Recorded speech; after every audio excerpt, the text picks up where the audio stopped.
qu'est-ce qui se passerait si Emmanuel Macron était panafricaniste? Essayons d'explorer cette hypothèse folle exprimée par le chef de la junte néocolonialiste et terroriste française, Emmanuel Macron. C'est comme cela que nous l'appelons désormais, le chef de la junte néocolonialiste et terroriste française, Emmanuel Macron. Alors, si Macron était panafricaniste, il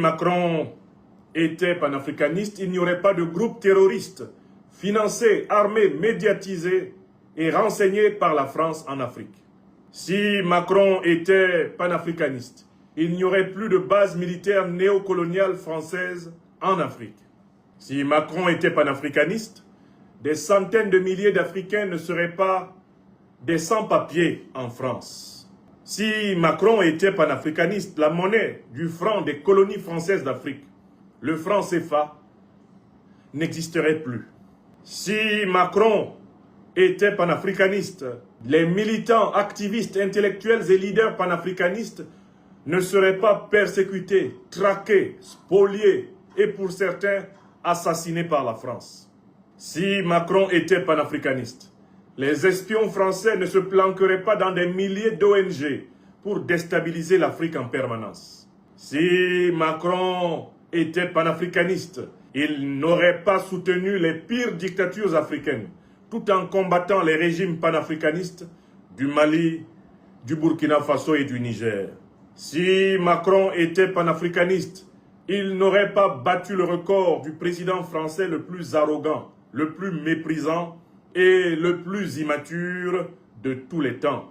Si Macron était panafricaniste, il aurait transformé la République française en fédération française pour respecter les aspirations à l'autonomie des territoires et départements coloniaux d'outre-mer de la France. Si Macron était panafricaniste, des milliers d'Africains assassinés par les terroristes de Paris, ceux du FLA, du JNIM, du GSIM, de Boko Haram, seraient encore vivants. Et les chefs terroristes de ces organisations ne se baladeraient pas librement en France.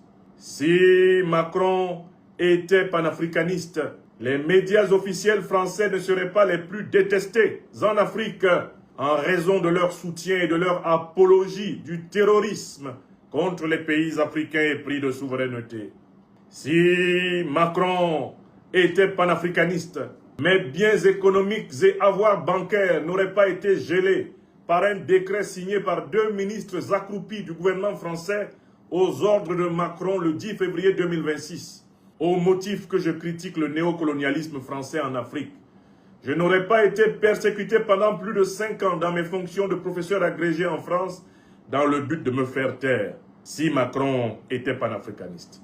Si Macron était panafricaniste, la vaillante militante panafricaniste Nathalie Yamb n'aurait pas été bannie du territoire européen et ne serait jamais empêchée de rentrer dans sa patrie maternelle, la Suisse. Elle n'aurait pas eu tous ses comptes gelés par l'oligarchie criminelle qui tient les peuples européens en otage depuis Bruxelles.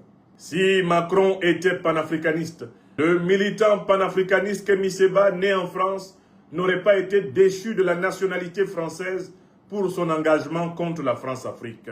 Si Macron était panafricaniste, de nombreux militants panafricanistes tels Egunci Béhanzin et beaucoup d'autres d'entre nous ne seraient pas fichés abusivement terroristes par la DST française et harcelés aux aéroports de France lors de leurs entrées et sorties en France.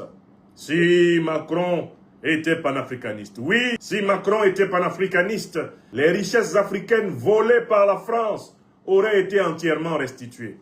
Œuvres d'art, réserves de change africaines, gains financiers sur le compte d'opération africain de la Banque de France, réserves d'or africaines dans les coffres-forts de la Banque de France, tout cela aurait été restitué. Non, non, 3 fois non.